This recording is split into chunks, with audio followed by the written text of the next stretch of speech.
Hey folks, Fernando doing another video for the Modern Survivalist, and in this case it's going to be an EDC update. This stuff I've been using today and also these last few weeks, and some thoughts on all of that stuff. Before I go on, guys, remember to subscribe to the channel if you haven't done so already. It really helps out and you'll be notified of future videos that you probably don't want to miss. If you're interested in this sort of thing, remember that I'm an author. I have a bunch of books. This is one of them, and you have the rest in the links there below.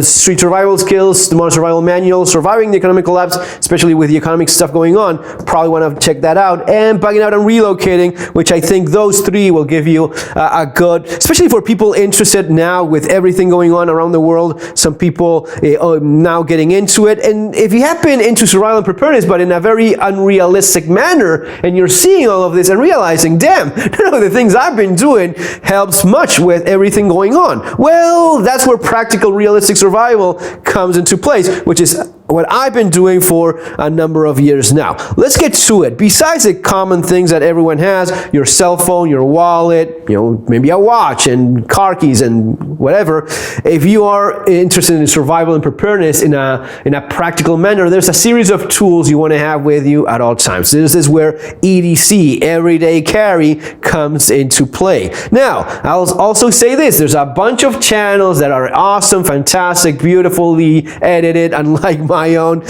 showing a lot of crap that people don't actually carry. That's simply the way it is. They show a backpack or some bag of some sort full of stuff that they're not really carrying every day, and half of this stuff is stupid and is not really applicable for anything that would be a realistic practical need. Okay, I just have to be honest with this sort of thing.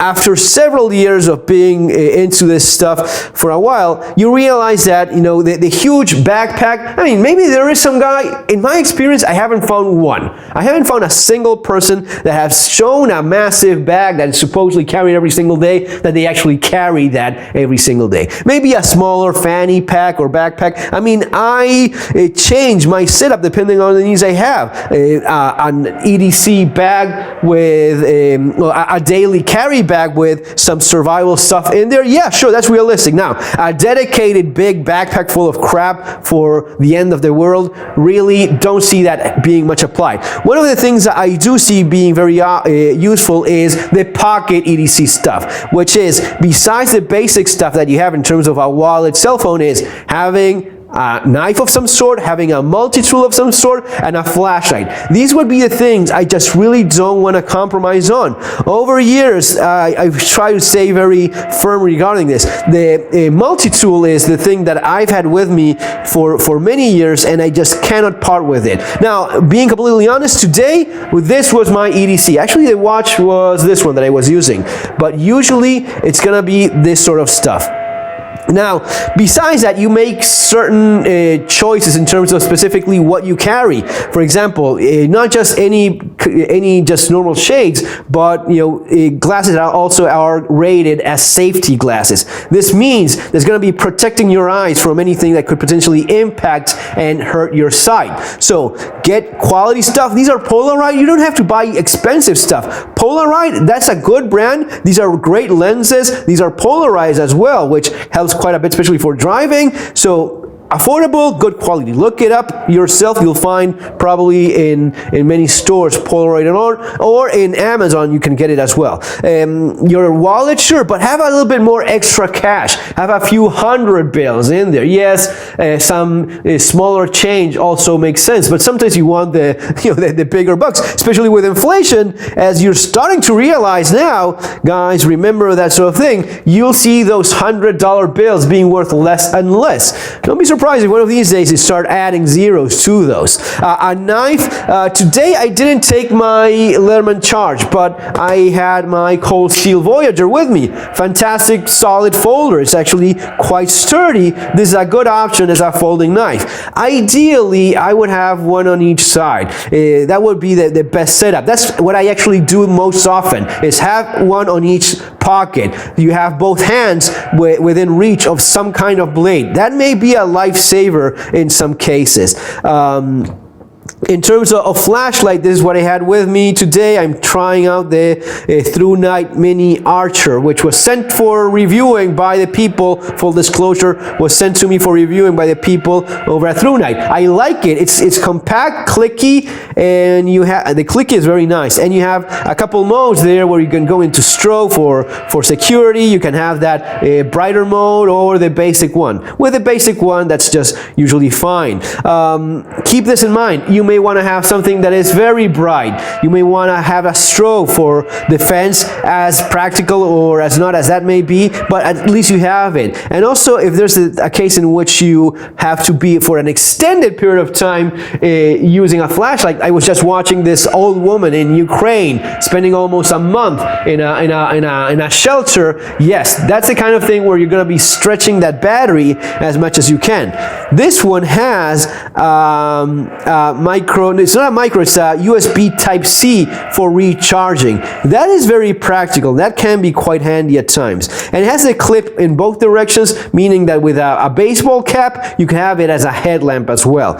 Pretty useful on its own. Now, what I do also is having backup to these things in my keychain. Here I have the manager from Victorinox. You have the blade, a Phillips screwdriver, a bottle opener, scissors, which a lot of folks like a lot, a flat screwdriver, tiny one, a pen, and some tweezers. Nice little setup. Not as good as an actual multi-tool, but you have a few tools in there. A Nightcore Tiki. This is a great light. This is actually quite bright, and it has a bunch of modes in there. You have the function also of changing modes with a couple lights that they have there on the side. Remember exactly how that works, but a long press is going to be giving you, putting it off, and was it like that? Yeah. Initially long press, you go into the maximum output mode, just clicking on it once, twice. There you go, and the other modes. Yeah, I don't remember exactly how that worked, but you have a couple UV lights here on the side and the color rendering LED that can be quite nice too, if I ever figure out how to change that. There we go. So this is the color rendering index. This renders colors correctly. And then you have this other UV light. The UV light is actually quite useful for detecting counterfeit bills. I had a UV light in Argentina all the time in my keychain, and I use it for checking the currency, finding counterfeits. Yeah, some people look for dirty stuff and spots. For me, the most useful thing was the counterfeit bills. But anyway, you have a couple. If you forget everything else, at least you have this, and the Rescue Me tool, which allows you to break the glass in your car if you ever have to do that, and cut the seat belts with this blade there in the tool. Finally, hand sanitizer, yes, because of everything going on, but besides that, there's a bunch of disease that you can avoid catching if you wash your hands. This is just common sense for me. Apparently for a lot of people, you needed a pandemic to realize they have to keep your hands clean, but this is something that especially these days, you want to keep your hands clean. And for wherever I have to use something because it's mandatory, this is what I'm using these days. Why? Because we've already recovered from the virus ourselves in our family. We've all gone checked. We've done perfectly well with it. No one was seriously sick, and we checked for antibodies, and we have, we're doing great. I have no need to be worrying about this stuff, and I just have to use it wherever